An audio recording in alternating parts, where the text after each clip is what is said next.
Welcome to my kitchen. You come again, have you? Right, just flour me board. Always an idea to do when you're working with pastry, and we will be working with pastry today. Because you may remember yesterday we did one of my favourite meat dishes.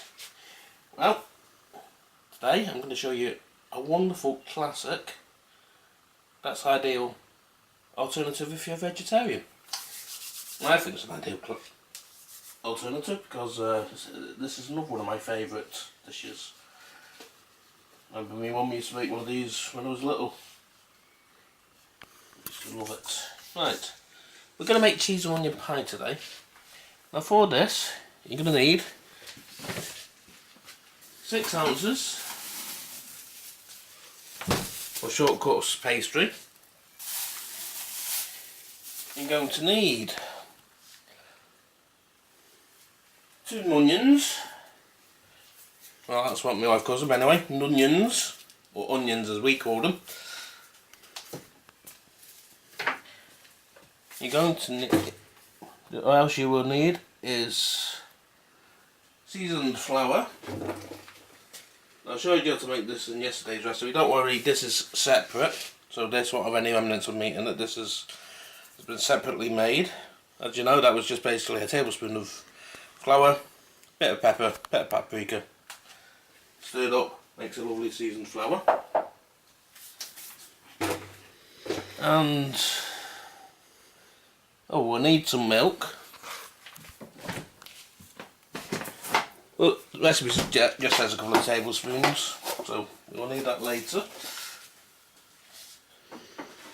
And there's something I'm forgetting. Got the onions. I suppose you can't have a cheese and onion pie without some cheese.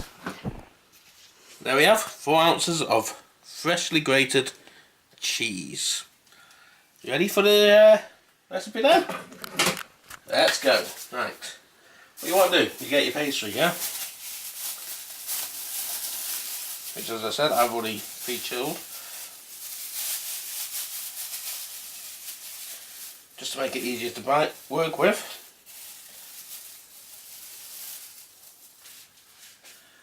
You want to put this on your board.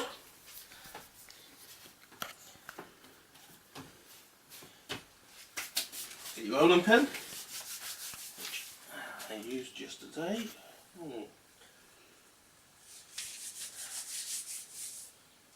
There we go.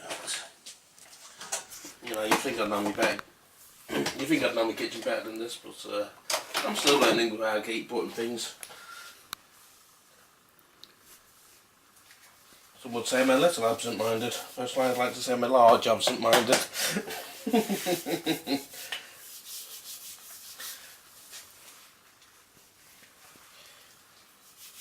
So get off floured. Just roll this out. So then all you do, you fold this in half. Put your pastry, your pie dish down, and you want to take it over by half. Then pat that down. Get your knife. And just trim away at the excess. But you put the excess aside because you will be using that later for something. I promise you that.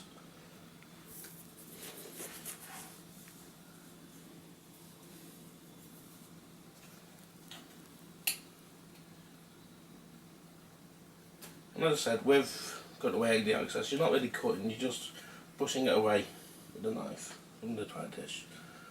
No real pressure needed, just there you have it. As I said, we will be using this later, so we'll put this to one side for a moment.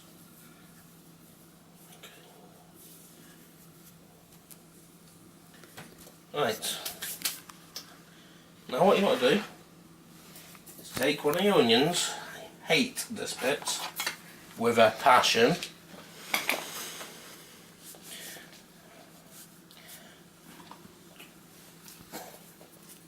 You just cut it. Basically, cut at the top, cut at the bottom, and get prepared to start crying. Because the smell of the onion will hit your nasal passages and you will want to start crying. Well, most people do. I think I recently read about 1 in 20 people don't have this problem.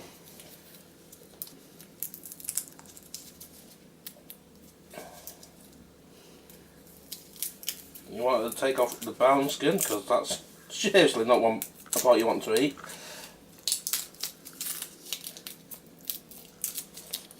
That should easily peel away.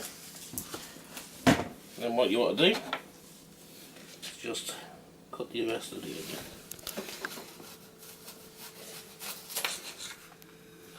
Right, as my beautiful darling wife always says, I've never been so happy. Right. Oh, I hate raw onions, but the dish is worth the pain. I promise you that, the dish is worth the pain. Right, okay. Now these slices, you just want to dip in your seasoned flour.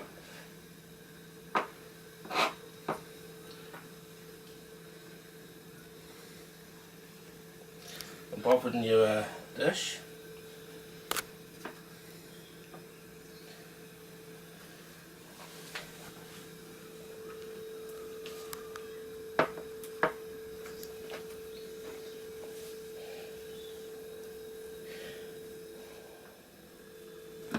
Okay, now that you've lined your bottom with the onions, you want to put this stuff on, your grated cheese. Oh no, that smells a lot better than those onions. And you just want to basically cover the whole of your base, covering up all those onions.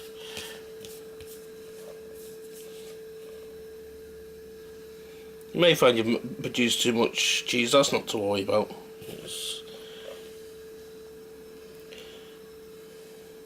Because you can always put that on a sandwich or something, or you know, cheese. What do you use cheese for? You might just like to eat it as it is, some people do. But yeah, we're managing to get most of that covered.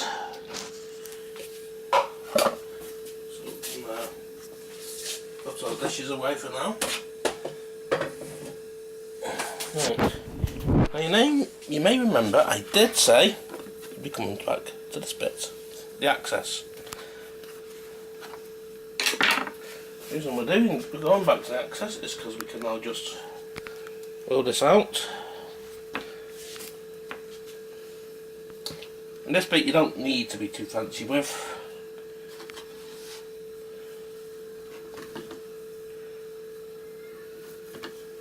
There's a simple reason that all you're going to do is you're going to cut into strips and put on top of your pie.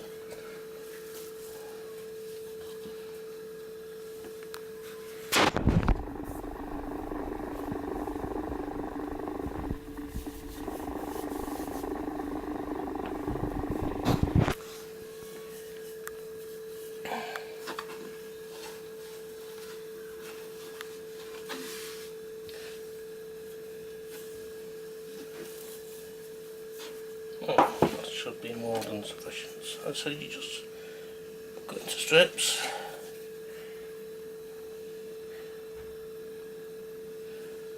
Place on top of your pie. Hopefully you'll have enough to create a sort of lattice effect that they call it. It's a crisscross sort of thing.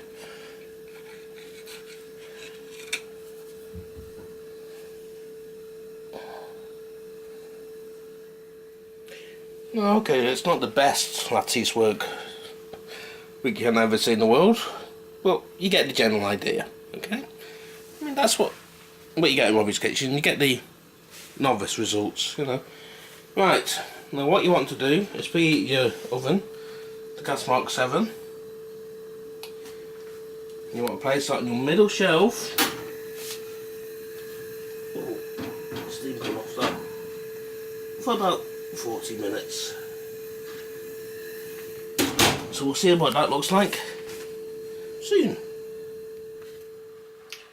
Right, we've left that in there for about 20 minutes actually, Told you with these old books, you never get the results you expect. You know, you have to cooking time. Now let's just see how our cheese pie turned out. I wasn't expecting to find that in there. April Fools, if you thought that was what we cooked. No, if you want to see the pie, it's over here. There you go. Look, cheese and onion pie. Doesn't that look delicious? As per usual, I'm just going to take a little bit out of it, just to test it. Let me just see if I, how am I going to do this?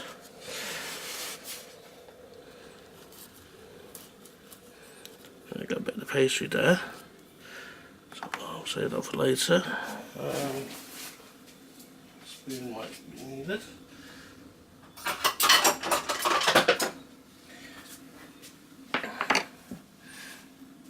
Now this will be hot because it is come straight out of the oven. Or I just look at that melting.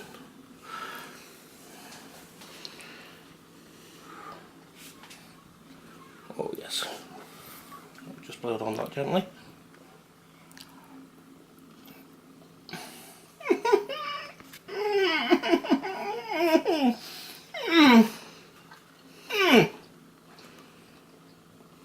I know I practically say this every time, but that is gorgeous. No two ways about it. And as you saw, that easy to make yourself. Well, you've been Robbie Yates. You've been in my kitchen again. I'll see you tomorrow. Look after yourself. Take care, and God bless.